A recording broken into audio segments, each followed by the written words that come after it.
오늘 본문은 예수 그리스도의 탄생과 관련된 하나의 사건을 우리에게 전합니다. 두 명의 등장인물이 있습니다. 한 사람은 마리아이고 다른 한 사람은 요셉입니다. 그런데 이 둘 중 우리의 관심은 주로 마리아에게 집중되는 경향이 있습니다.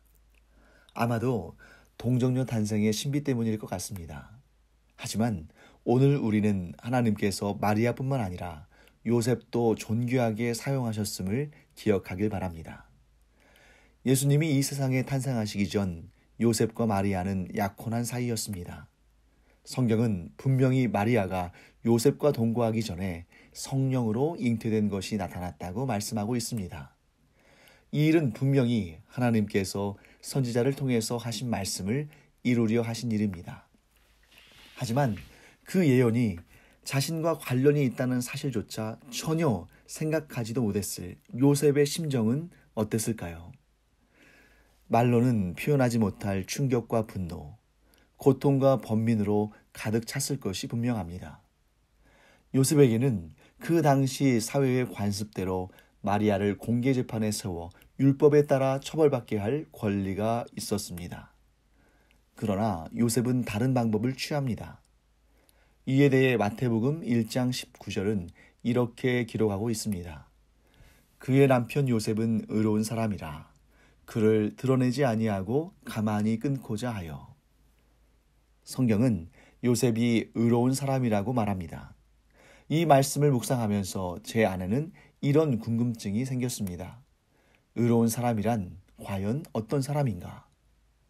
현대사회에서 의롭다 하면 보통 불의를 참지 못하고 곤경에 빠진 사람이 있으면 나서서 도와주고 의협심이 강하고 의리가 있는 것 등을 생각하게 됩니다. 하지만 성경이 말씀하시는 의는 그와는 좀 다릅니다. 하나님의 언약 백성들에게 의는 하나님과 맺은 약속을 신실하게 지키는 것과 관련됩니다. 그렇기 때문에 구약, 곧 옛 언약의 시대에는 율법을 얼마나 잘 지켜 행했는지가 의와 불의를 판단하는 중요한 기준입니다. 옛 언약의 관점에서 요셉은 의로운 사람이다 라고 말한다면 그 말은 요셉은 율법을 철저히 잘 지키는 사람이다 라는 의미를 담고 있는 것입니다. 만일 요셉이 옛 언약의 관점에서 의로운 사람이었다면 마리아의 문제를 다르게 처리했어야 합니다.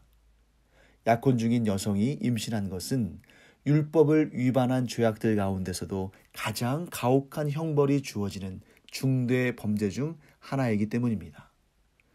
요셉 개인적으로도 자신과 약혼한 여인이 자기로 인해 임신한 것이 아니라는 사실을 알았을 때 얼마나 분노했겠습니까? 요셉이 율법에 충실한 의로운 사람이었다면 마리아의 부정을 밝히는 고발자가 되었을 것이고 부정한 여인을 돌로 쳐 죽일 때에도 가장 먼저 돌을 던지는 사람이 되었을 것입니다. 하지만 요셉은 그렇게 하지 않았습니다. 요셉은 마리아를 드러내지 않고 가만히 끊고자 했습니다. 마리아를 율법이 규정한 공개적인 재판 자리로 끌고 가지 않으려 했습니다. 요셉은 임신한 마리아가 공개적인 재판 자리에 나가게 되면 어떻게 될지를 정확히 알고 있었습니다. 사람들에게 수치와 조롱을 당하게 됩니다. 나아가 사회적으로 매장당하게 될 것이고 최악의 경우에는 돌에 맞아 죽게 될 수도 있습니다. 그러나 요셉은 사랑하는 여인 마리아를 그런 고통 가운데 버려둘 수 없었습니다. 그래서 요셉은 이 일을 조용히 처리하기 위해서 아마도 두세 증인이 보는 앞에서 마리아에게 이혼장을 써주려 했을 것입니다. 그렇게 함으로 이 비참한 여인의 인권과 생명을 지켜주려 했겠죠. 이혼장은 혼인관계를 끝내는 차가운 문서이기도 하지만 동시에 비록 혼인관계는 깨졌지만 정당한 사유가 있음을 알려주는 역할도 합니다. 곧 이혼장은 이혼한 여인의 생명을 지켜주는 생명의 문서인 것입니다. 마태복음에서 요셉을 의롭다고 지칭한 이유가 바로 여기에 있습니다. 요셉의 행위를 옛 언약의 관점에서 보면 결코 의롭다고 말할 수는 없을 것입니다. 하지만 이제 예수 그리스도로부터 시작될 새 언약의 시대에는 그에 대한 평가도 달라져야 합니다. 왜냐하면 새 언약의 시대는 율법이 아닌 그리스도의 복음의 시대이기 때문입니다. 그렇다면 새 언약의 시대에는 새로운 의가 요구되는데 그 새로운 의는 무엇일까요? 그것은 바로 예수 그리스도의 복음입니다. 예수 그리스도는 죄로 말미암아 죽을 수밖에 없는 자들을 구원하기 위해 이 세상에 오셨습니다. 예수 그리스도는 세상의 멸시와 조롱을 당하는 사람들, 죄와 사망의 권세 아래에서 죽을 수밖에 없는 사람들을 구원하기 위해 이 세상에 오셨습니다. 예수 그리스도는 죄로 말미암아 구원의 소망이 없던 우리의 죄값을 대신 갚아주시고 우리를 사랑으로 덮으시며 우리에게 생명을 주신 분이십니다.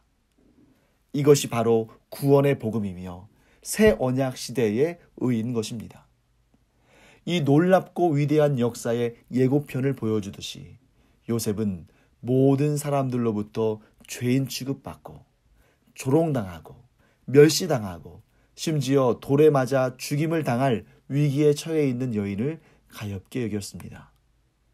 그 비참한 여인의 죄를 용서해주고 허물을 덮어주고 죽음 대신 생명을 안겨주려 했습니다. 생명을 주는 사람 요셉, 그야말로 새 언약 시대의 관점에서 볼 때 진정한 의인인 것입니다. 사랑하는 청취자 여러분, 진정한 의로움은 예수님과 같이 자기 자신을 내어주는 사랑으로부터 비롯됩니다. 누군가의 생명을 지켜주기 위해 자기 자신을 내어주는 것, 이보다 더 의로운 일은 없습니다.